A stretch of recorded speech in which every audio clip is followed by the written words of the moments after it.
سکتے ہیں۔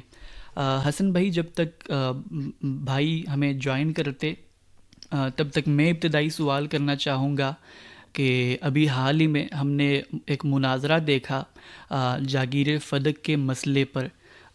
اس کے حوالے سے غامدی صاحب کا اصولی موقف تو بالکل سامنے آ گیا تھا ابھی حال ہی میں ایک سیشن کے دوران کہ ہمیں کسی ایک کے محرکات طے نہیں کرنے چاہیے، ہمیں دونوں حضرات کے استدلال کو سامنے رکھ کر بات کرنی چاہیے۔ لیکن ابھی بھی جو بھی شخص میری طرح غامدی صاحب کی اس فکر سے ابھی متعارف ہوا ہے تو اس کے ذہن کے اندر ایک سوال ابھی بھی پیدا ہو رہا ہے کہ جس بنیاد پر سیدنا ابوبکر صدیق رضی اللہ تعالی عنہ نے سیدہ فاطمہ کے مطالبے کو قبول نہیں کیا تھا، وہ ایک خبر واحد تھی کہ انبیاء کی وراثت تقسیم نہیں کی جاتی۔ تو سوال یہ ہے کہ آپ کے مکتبہ فکر کے اندر تو یہ چیز اصول میں بیان کی جاتی ہے کہ خبر واحد جو ہے وہ دین کے کسی حکم کی تخصیص نہیں کر سکتی، تو پھر سیدنا ابوبکر صدیق رضی اللہ تعالی عنہ نے قرآن کے جو عمومی حکم تھا اس کو تخصیص کر کے یہ کیوں کہا کہ انبیاء کی وراثت تقسیم نہیں ہوا کرتی؟ جی بہت شکریہ جناب۔ دیکھیے یہ جو مسئلہ ہے اس مسئلے میں میں اپنے کچھ طالبانہ گزارشات پیش کر دیتا ہوں اور اس کے بعد اس کا دروازہ کھلا ہوا ہے کہ لوگ اس میں سے جس رجحان میں کوئی استدلال کی طاقت محسوس کریں اس کو وہ اپنا لیں۔ 3 باتیں میں عرض کروں گا۔ پہلی چیز یہ ہے کہ اس پورے مسئلے کا مذہب اسلام کے ساتھ سرے سے کوئی تعلق نہیں ہے۔ دین اور اسلام کی جب ہم بات کرتے ہیں تو وہاں پر قرآن و سنت کی اور شریعت کے احکامات کی بات زیر بحث آتی ہے۔ اس میں کتاب زیر بحث آئے گی، کتاب کی آیات ہیں ان کی شرح و وضاحت ہوگی، ان کو تفہیم و تبیین ہوگی، ان کے الفاظ کے معنی، ان کے مصداقات کی تعین کا مرحلہ ہوگا۔ اس سے تفسیر کا علم وجود میں آتا ہے۔ اس معاملے میں کوئی شخص اگر اختلاف کرتا ہے، کوئی رجحان، کوئی رائے پیش کرتا ہے تو یہ دین کی انڈرسٹینڈنگ کے ڈومین کی بحث ہے۔ اس کو آپ مذہبیات یا الہیات کی بحث قرار دیں گے اور اس کے اندر مسلمان جو رجحان اپنائیں گے اس کے کچھ کانسیکوینسز ہیں، اس کی کچھ امپلیکیشنز ہیں، اس لیے کہ ہم وہاں پر اللہ تعالیٰ کے مطالبات یا اللہ کی ہدایات کو کیسے بیان کیا گیا ہے اس کو ایکسپلین کر رہے ہیں۔ تو یہاں پر ہر اختلاف کی، ہر رجحان کی، ہر استدلال کی غیر معمولی اہمیت سامنے آ جاتی ہے۔ سب سے پہلی چیز جو مسلمانوں کو سمجھنی چاہیے ہے وہ یہ کہ وہ ان مباحث کی کیٹیگرائزیشن کو درست کریں، یعنی ان کا تعلق نہ ایمانیات سے ہے، نہ قرآن مجید کے اندر بیان کردہ عقائد سے ہے، نہ شریعت کے مطالبات سے ہے۔ اور میں اور آپ جس وقت مسلمان ہونے کا دعویٰ کرتے ہیں تو جو چیز ہمیں مسلمان بناتی ہے ان میں سے کسی امور میں سے امر کا تعلق اس بحث سے نہیں ہے، جس بحث میں ہم گتھم گتھا ہوتے ہیں، جس بحث کی بنیاد پہ ہمارے یہاں فرقے اور گروہ بندیاں ہوئی ہوئی ہیں، جس بحث کی بنیاد پر ہم ایک دوسرے کی تجہیل، تصفیق، تکفیر تک پر اتراتے ہیں، اور جس بحث کی بنیاد کے اوپر ہمارے ہاں اس قدر انتشار پیدا ہو گیا ہے کہ جیسے 2 گروہ ہیں اور آپس میں باہم دست و گریباں ہیں۔ اس کو درست کر لیں، اس کی صحیح پلیسمنٹ پہ اس بحث کو لے جائیں۔ اس کے بعد جو رجحانات، جو نقطہ نظر، جو آراء لوگوں کے ہاں پیدا ہوں گی وہ اس جگہ کی ہوں گی، اس دائرے کی ہوں گی کہ جہاں پر آپ اگر مجھ سے مختلف رائے بھی رکھتے ہیں تو میں آپ کی دینی حمیت، آپ کی دینی غیرت، آپ کے ساتھ آپ صلی اللہ علیہ وسلم کے ساتھ تعلق، آپ کے اہل بیت کے ساتھ ہمارا تعلق، اس کو زیر بحث نہیں لاؤں گا، بلکہ میرا اور آپ کا ایک معاملے کی انڈرسٹینڈنگ اور تفہیم میں اختلاف ہو جاتا ہے۔ یہ بہت اہمیت کی حامل بات ہے۔ بظاہر لگتا ہے کہ یہ شاید میں نے تمہید کے طور پہ ایسے کر دی ہے، اس کی وجہ یہ ہے کہ ہمارے ہاں صرف اس ایک چیز کو نہ سمجھنے کے نتیجے میں اس قدر خانہ جنگی کی صورتحال پیدا ہو گئی ہے کہ مسلمان سے نفرتیں پال رہے ہیں، ایک دوسرے کے بارے میں کینہ بغض اور حسد رکھتے ہیں، ایک دوسرے پر تہمتیں دھرتے ہیں اور تنابز بالالقاب کرتے ہیں کہ فلاں رافضی ہے، فلاں خارجی ہے، فلاں یہ ہے، فلاں وہ ہے، فلاں اہل بیت کا دشمن ہے، فلاں اس چیز کا منکر ہے۔ اس چیز سے مسلمان اوپر اٹھیں۔ جدید پڑھنے لکھنے والے لوگ جو دین کی طرف آ رہے ہیں وہ ان اطلاقی اختلافات میں ہمارا تواحش دیکھ کر، ہماری نفرتیں دیکھ کر مذہب اسلام سے متنفر ہو جاتے ہیں۔ یہ بات ذہن نشین کریں کہ مذہب اسلام دعوت کا مذہب ہے، ہم نے اس کو دنیا میں پیش کرنا ہے۔ اس پیشکش میں جس وقت ہم چیزوں کو باہم خلط مبحث کا شکار کر دیتے ہیں تو اس سے ایک روایت وجود پذیر ہوتی ہے، اس روایت میں ان چیزوں کی تفریق نہیں کی گئی ہوتی کہ یہ قرآن پر مبنی ایک مسلمانوں کا فہم ہے، یہ قرآن کی آیت کا ترجمہ ہے، اس ترجمے کو سامنے رکھ کے کچھ استنباط کیے گئے ہیں، اس استنباط کے نتائج سے ایک فقہ مرتب ہوئی ہے، اس فقہ سے ایک تہذیبی روایت بنی ہے. یہ سب چیزیں الگ الگ ہونی چاہیے ہیں. یہ الگ الگ نہیں ہوں گی تو اسلام کی دعوت کو ہم بطور دین کے دنیا میں پیش نہیں کر سکتے. ہم جیسی جائیں گے کسی کے پاس تو سب سے پہلے مجھ سے وہ یہ پوچھے گا کہ یہ بتائیے کہ یہ آپ شیعہ اسلام کی دعوت دے رہے ہیں کہ سنی اسلام کی دعوت دے رہے ہیں. اچھا اگر یہ تھا تو بتائیے امیر معاویہ اور سیدنا علی کے درمیان جو ہوا تھا اس میں حق کون تھا؟ اچھا یہ بتائیے کہ باغ فدق کے معاملے کے اندر جو ہے وہ مثال کے طور پہ میراث کا باغ فلاں رسول اللہ کی بیٹی کو کیوں نہیں ملا؟ اچھا یہ بتائیے کہ یہ جو مسلمانوں کے اندر بعد میں جنگیں ہوئی ہیں ان کی اسلام، تو یہ چیزیں اگر ہم کیٹیگرائزیشن درست نہ کریں تو یہ ہمارے مذہبی پیکج کا حصہ بن جاتی ہیں، اور اس کے اتنے خطرناک نقصانات نکلتے ہیں کہ اس دور میں جو لوگ مذہب اسلام سے متنفر ہو گئے ہیں اس کی بنیاد یہ اختلافات ہوتے ہیں.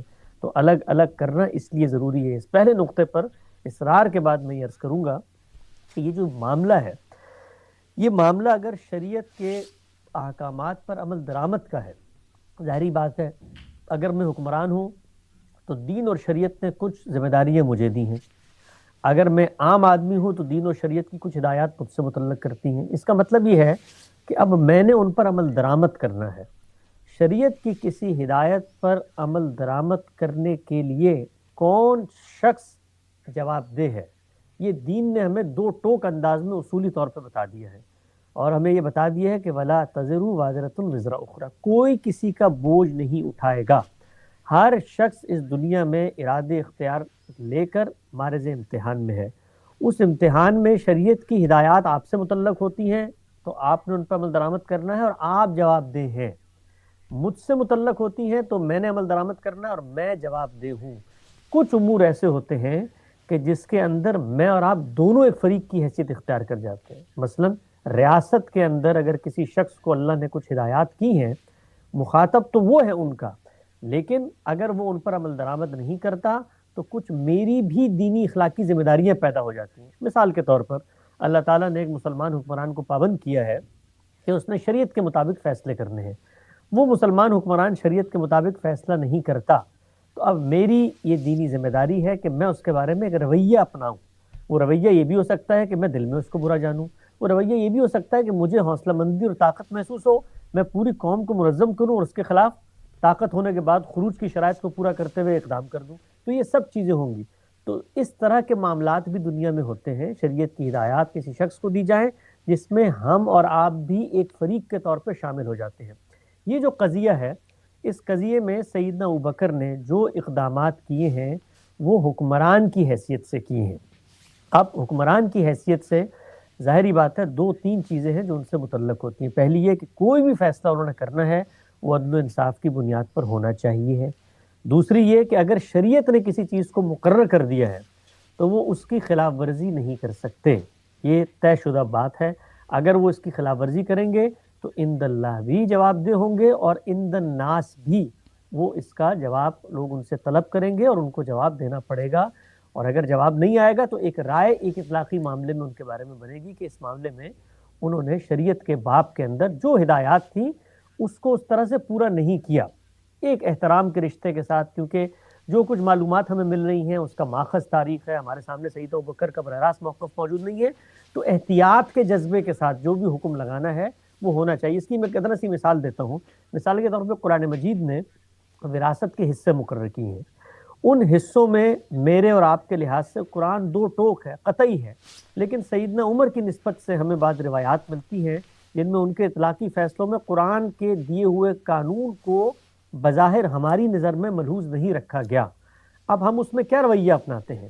ہم یہ رویہ اپناتے ہیں کہ ساتھ آپ صلی اللہ علیہ وسلم کے جن قدر صحابہ ہیں، آپ صلی اللہ علیہ وسلم کے قرابت دار ہیں، دین کا فہم رکھتے ہیں، دین کے لیے لازوال بے مثل ان کی داستان حیات اور قربانیوں کے جذبے سے سرشار ایک پوری کی پوری روداد ہے. یہ ان کا مقام اور مرتبہ ہے. اس مقام اور مرتبے کی رعایت سے یہ جو تاریخ ہمیں بات بیان کر رہی ہے اگر یہ درست ہے، یعنی ان سابقوں لاحقوں کے ساتھ، اس کی وجہ کیا ہے کہ حکم لگانے میں اور آپ قطعی جگہ پر نہیں کھڑے ہوئے. تو اس صورت میں ہم یہ کہتے ہیں کہ ہماری نظر میں چونکہ وہ انسان تھے، انہوں نے ایک عملی اطلاقی شریعت کے معاملے میں ایک اجتہاد کیا، اس کو ہم درست نہیں سمجھتے۔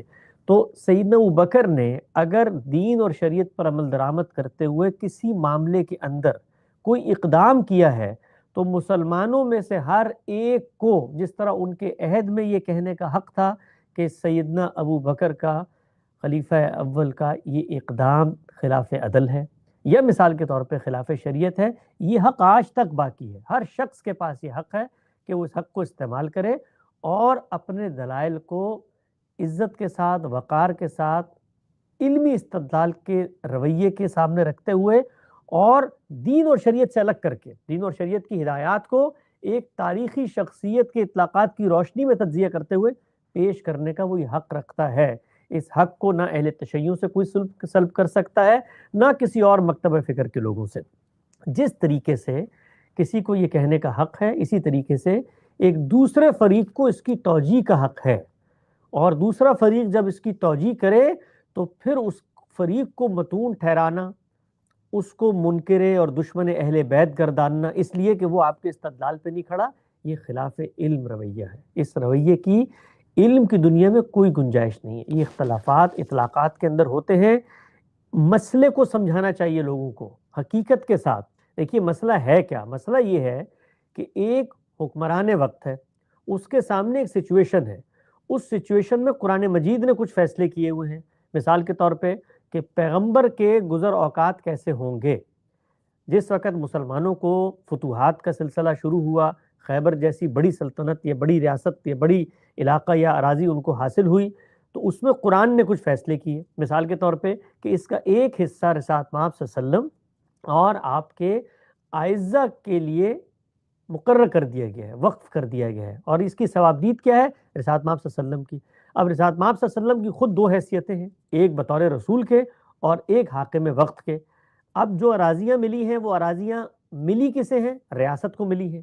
اب ریاست کو ملی ہے تو وہ بیت المال کا حصہ ہے، بیت المال کا حصہ ہے تو اس میں رسالت مآب صلی اللہ علیہ وسلم اپنی منصبی حیثیت کی رعایت سے قرآن مجید کی روشنی میں کچھ فیصلے صادر کر رہے ہیں، ان کی روشنی میں ان اراضیوں سے جو منفعت حاصل ہو رہی ہے وہ آپ کے اعزہ میں، آپ کے اہل بیت میں تقسیم ہو رہی ہے۔ یہ صورتحال ہے۔ اس صورتحال کے اندر سیدنا ابو بکر ایک فیصلہ کرتے ہیں۔ وہ فیصلہ ہے کیا؟ وہ فیصلہ یہ ہے کہ یہ جو ملکیتیں ہیں، یہ جو اراضیاں آئی ہیں، ان کی اونرشپ اصلاً کس کے پاس ہے، یہ اصلاً تنازع کا فیصلہ ہے جس پہ اختلاف ہوتا ہے۔ نہ انہوں نے مثال کے طور پہ اس کی منفعت کو اہل بیت تک پہنچانے میں کوئی کسر گوارہ رکھی، نہ ان کی نسبت سے کوئی اس طرح کی بات سامنے آتی ہے کہ جی آج کے بعد تو میں ان کو مثلا بھوکا مرتا ہوا چھوڑ دوں گا، یہ اپنے جائیں کمائیں کھائیں، میرا اور ریاست کا اور اہل بیت کے ساتھ ہمارے بیت المال کا کوئی تعلق نہیں۔ اس میں سے کچھ کام نہیں ہوا۔ جو اصل تنازع تھا وہ تنازع یہ تھا کہ اس کی سول اونرشپ کس کے پاس ہے۔ دیکھیے یہ تنازع میں صرف سمجھانے کے لیے بتانا چاہتا ہوں، یہ تنازعات آج بھی ہوتے ہیں، ہر جگہ پر ہوتے ہیں۔ بڑے بڑے مصنفین، بڑے بڑے مفکرین، بڑے بڑے علماء دنیا سے رخصت ہو جاتے ہیں تو یہ تنازعات کھڑے ہو جاتے ہیں، ان کی رائلٹی کے تنازعات ہوتے ہیں، ان کی انٹلیکچوئل پراپرٹی کے تنازعات ہوتے ہیں، اس میں ادارے متحرک ہوتے ہیں، اس میں افراد ملوث ہوتے ہیں، وہ سب اپنی اپنی جگہ کے اوپر اس قضیے کو علم اور عقل کی روشنی میں حل کر رہے ہوتے ہیں۔ میں آپ کو ایک چھوٹی سی مثال دیتا ہوں۔ آپ دیکھیے مولانا سید ابو اللہ صاحب مودودی علیہ رحمہ کے بچوں اور جماعت اسلامی کے درمیان ایک تنازع ہے۔ اس تنازع کو بھی اگر آپ حقیقت میں اتر کے دیکھیں تو آپ کو یہ بات دو چار کی طرح سمجھ میں آ جائے گی کہ یہاں پر ایسا نہیں ہے کہ ایک فریق کھڑا ہوا دوسرے کے اوپر ظلم کر رہا ہے، یا ایک فریق جو ہے وہ غاصب ہو گیا اور دوسرا فریق جو ہے وہ مظلوم کی جگہ پر کھڑا ہوا ہے۔ کچھ ایسی مشتبہ مختلف فی صورتحال یا واقعات یا نوعیتیں پیدا ہو جاتی ہیں جس میں ایک پارٹی جب ایک موقف اختیار کرتی ہے تو دوسری پارٹی کے لیے وہ بینیفیشل نہیں ہوتا، تو وہ اس سے اختلاف کرتا ہے۔ یہ اختلاف دنیا بھر میں ہمیشہ ہوں گے، روز عدالتوں کے اندر یہ اختلافات ہو رہے ہوتے ہیں۔ تو یہ جو معاملہ ہے یہ رسول اللہ صلی اللہ علیہ وسلم کی ایک ایسی پراپرٹی کہیے جس کو اللہ نے اس کی منفعت کو آپ کے لیے ایک حصہ مقرر کر دیا ہے، ریاست اس کے ساتھ کیا معاملہ کرتی ہے اس پس منظر میں پیش آیا ہے۔ جب یہ پس منظر سامنے نہیں ہوگا تو پھر سیدنا ابوبکر کے اوپر جو ہم لوگ حکم لگاتے ہیں وہ حکم اب کبھی نہیں لگائیں گے۔ اور یہ بات یاد رکھیں کہ ہم حکم لگانے سے پہلے خود اس شخص کے بارے میں کچھ تصورات رکھتے ہیں. وہ تصورات اگر ہوں گے تو ان کا کوئی بھی اس طرح کا فیصلہ علم اور دیانت کی بنیاد پر نہیں دیکھ سکیں گے ہم. جب ہم مثال کے طور پر یہ کہیں گے کہ یہ وہ گروہ ہے صحابہ کا جو مثال کے طور پر غاصبین کا گروہ ہے، جو اہل بیت سے اقتدار کو دھکیلنا چاہتا تھا، یہ قریش کے رؤساء ہیں جنہوں نے بے دخل کیا رسول اللہ صلی اللہ علیہ وسلم کے داماد کو، یہ ساری چیزیں جب آپ لے کر آئیں گے تو اس کے بعد جو تنازع ہے وہ تنازع آپ کبھی بھی میرٹ پر نہیں پرکھ سکتے. تو جو دوسرا نقطہ میں اپنے ساتھیوں کو، محبت کرنے والے طلبہ کو کمیونیکیٹ کرنا چاہتا ہوں وہ یہ کہ نوعیت معاملہ کو ہمیشہ میرٹ پہ پرکھیں، اور نوعیت معاملہ کے اندر جب جذبات شامل ہو جاتے ہیں تو اس کے اندر بہت سارے لوگ آ کر اپنا رول پلے کرتے ہیں. اس میں منافقین بھی رول پلے کرتے ہیں جو مسلمانوں کی شیرازہ بندی چاہتے ہیں، اس کے اندر وائزین بھی رول پلے کرتے ہیں جو واقعات کی بنیاد پر لوگوں کے جذبات کو ابھارتے ہیں، اس کے اندر وہ لوگ بھی رول پلے کرتے ہیں جو مثال کے طور پہ پورا کا پورا ایک تصور امامت اور خلافت اپنے ذہن میں رکھتے ہیں اور جن کی نظر میں یہ لوگ بطون ٹھہرنے چاہیے. تو یہ سب لوگ آ کے اپنا اپنا کردار ادا کرتے ہیں. اس میں قصے، کہانیاں، لغویات، باتیں جب آپ ان کو میرٹ پر تجزیہ کریں اور ان کے حقائق کو دریافت کرنے کی کوشش کریں تو کوئی بھی چیز پایہ ثبوت تک حتمی طور پہ نہیں پہنچتی کہ ہم اس کی بنیاد پر کسی شخص کے اوپر اخلاقی کوئی حکم صادر کر سکیں. تو اس چیز کو ذہن میں رکھیں کہ یہ دنیاوی تنازعات ہوتے ہیں، ان کا دین سے کوئی تعلق نہیں ہے. اس کو وہاں پر جا کر حل کرنا ہے. تنازع کی نوعیتوں کو سمجھیں کہ تنازع یہ نہیں ہے کہ مسلمانوں کے جو خلفاء ہیں وہ ایک طرف تو علم اور اخلاق میں اتنے برتر ہیں، دوسرا رسول اللہ کے خاندان کے ساتھ ظلم اور عدوان کا بازار گرم کیے. یہ نوعیت نہیں ہے. نوعیت سول اونرشپ کی ہے. چونکہ وہ ریاست کے تحت ریاست کو ملے تھے، اب ریاست ان کے ساتھ کیا معاملہ کرے اس کے اوپر اختلاف ہوا ہے.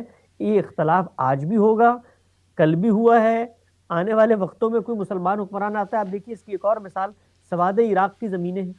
مسلمانوں کو سیدنا عمر کے دور میں لاکھوں ایکڑ زرعی اراضی حاصل ہوئی ہے فتوحات کے نتیجے میں. دنیا کی زرخیز ترین زمین ہے. خود صحابہ اکرام کے مابین اس کے اوپر اختلافات کی نوعیت کو آپ جان لیں. اس کے جو حاصلات ہیں یا اس سے جو مال آتا ہے وہ کیسے خرچ ہوگا، وہ کس کی ملکیت میں ہوگا، اس کا حق تصرف کس کے پاس جانا چاہیے. ایک ایک معاملے میں اختلاف ہوتا ہے. تو اس طرح کے اختلافات سامنے آتے رہتے ہیں. ان میں کوئی حرج، کسی طرح کی کوئی ترمیم اور تبدیلی کی کوئی ضرورت نہیں ہے. لوگ آراء دیں گے، ان آراء پر آپ کو اختلاف کا حق ہے. آخری اور تیسری بات میں عرض کرنا چاہتا ہوں، اگر سیدنا ابوبکر یا کوئی دوسرا صحابی قرآن مجید میں بیان کردہ اصول سے مختلف کوئی بات بیان کرتا ہے تو اس کو قرآن کی روشنی میں پرکھا جانا چاہیے ہے. یہ دو ٹوک اصول ہے. مثال کے طور پہ وراثت کا ایک قانون اللہ نے بیان کیا ہے، وہ قانون بغیر کسی استثناء کے قرآن مجید میں بیان ہوا ہے. جس طریقے سے وہ قانون بیان ہوا ہے اس طریقے سے اس پر عمل درآمد کرنا ضروری ہے. لیکن اس کے ساتھ ساتھ خود قرآن مجید ہمیں یہ بتاتا ہے کہ منصب رسالت کے ساتھ بعض استثناءات اور بعض ایسے امتحانات اور تقاضے ہیں ابتلا کے جو صرف رسول کے ساتھ خاص ہوتے ہیں، وہ بھی سامنے رکھنے چاہیے. مثال کے طور پر رسالت مآب صلی اللہ علیہ وسلم کے لیے، ہم سب کے لیے تو نمازیں قرآن نے 5 فرض کی ہیں، لیکن اللہ کے پیغمبر کے لیے 6 نمازیں فرض تھیں. تو اب کوئی شخص اٹھ کے یہ کہہ سکتا ہے کہ نعوذ باللہ یہاں پہ شریعت میں تغیر و تبدل ہو گیا ہے، یہ ہماری شریعت الگ ہے، پیغمبر کی شریعت الگ ہے. پیغمبر کی منصبی حیثیت سے بعض اس کو اضافی احکامات دیے جاتے ہیں. اسی طریقے سے آپ دیکھیے ہم سب کے لیے نکاح کے بارے میں ایک تحدید قرآن مجید نے متعین کر دی ہے، لیکن پیغمبر اس تحدید سے مستثنا ہے اور اس استثناء کی بعض منصبی وجوہات اور ضروریات ہیں. رسالت مآب صلی اللہ علیہ وسلم نے جو کچھ کام کرنے تھے، اس کو موضوع نہیں ہے کہ میں زیر بحث لے کر آؤں، لیکن اس پر لوگ ہمارا موقف جان سکتے ہیں کہ کیوں تعدد ازواج میں اتنی کثیر تعداد شامل کی گئی. اسی طریقے سے رسالت مآب صلی اللہ علیہ وسلم کے انکار پر کچھ احکامات مترتب ہوتے ہیں. تو یہ آپ کی منصبی حیثیت سے متعلق ہے. کچھ قرآن مجید کے قوانین ہوتے ہیں جو قوموں کے اصطفاء سے متعلق ہوتے ہیں. تو اگر اس طرح کی کوئی وصیت رسالت مآب صلی اللہ علیہ وسلم سے منقول ہوئی ہے تو یہ شریعت کے اندر کوئی اضافہ نہیں ہے، اس لیے کہ ہم مستقل بالذات شریعت اس سے اخذ نہیں کر رہے. قرآن مجید جو مستقل بالذات شریعت ہمیں دیتا ہے وہ رہتی دنیا تک ہے. اس میں جو پیغمبر کی نسبت سے چیزیں بیان ہوئی ہیں وہ وہاں پر بیان ہوئی ہیں. اگر اس کی روشنی میں کوئی وصیت سیدنا ابوبکر تک پہنچی ہے اور وہ بیان کرتے ہیں کہ رسالت محمد صلی اللہ علیہ وسلم کی یہ تلقین تھی, اس تلقین کو دیکھا جائے گا. کیا اس کا تعلق منصب رسالت سے تھا؟ کیا اس کا تعلق رسالت محمد صلی اللہ علیہ وسلم کی کسی پریکاشنری میجر کے طور پہ تھا, کسی فتنے سے بچنے کے لیے تھا؟ مثال کے طور پہ ہر شخص کو یہ وصیت کا اختیار حاصل ہے کہ وہ اپنی وراثت کے بارے میں کہہ دے کہ اس کو آپ سارا کا سارا دنیا میں اٹھا کے تقسیم کر دے اگر اس کو کوئی فتنے کا اندیشہ ہو. تو یہ سارے امکانات کو وہاں پر بھی ہمیں دیکھنا چاہیے ہے, اور اس کی روشنی میں سیدنا ابوبکر ہوں, سیدہ فاطمہ ہوں, ان کے پیش کردہ مقدمات کا تجزیہ و تحلیل کرنا چاہیے. جی بہت شکریہ حسن بھائی، بڑی تفصیل کے ساتھ آپ نے اس پورے مسئلے کا پس منظر بتایا، اور ساتھ میں یہ بھی بتایا کہ کس طرح سے ہمیں اختلافات سے اٹھ کر ان سارے کے سارے اختلافی مسائل کو اپروچ کرنا چاہیے، تاکہ جو اس طرح کے فرقہ واریت آج کل ان بنیادوں پر پھیلی ہوئی ہے وہ ختم ہو سکے۔ بہت شکریہ۔ اب ہم کالرز کو لیتے ہیں، اور جو بھی کالرز ہمیں جوائن کریں گے ان سے ریکویسٹ ہے کہ وہ ادب کے ساتھ حسن بھائی سے سوال کریں۔ یہ کوئی ڈیبیٹ کا سیشن نہیں ہے، آپ ڈسکشن کر سکتے ہیں اور آپ کو ایک سوال کرنے کا موقع دیا جائے گا، اور اس کے بعد آپ جواب سننے کے بعد کراس کوشچن بھی کر سکتے ہیں، لیکن آپ کا جو کاؤنٹر کوشچن ہوگا وہ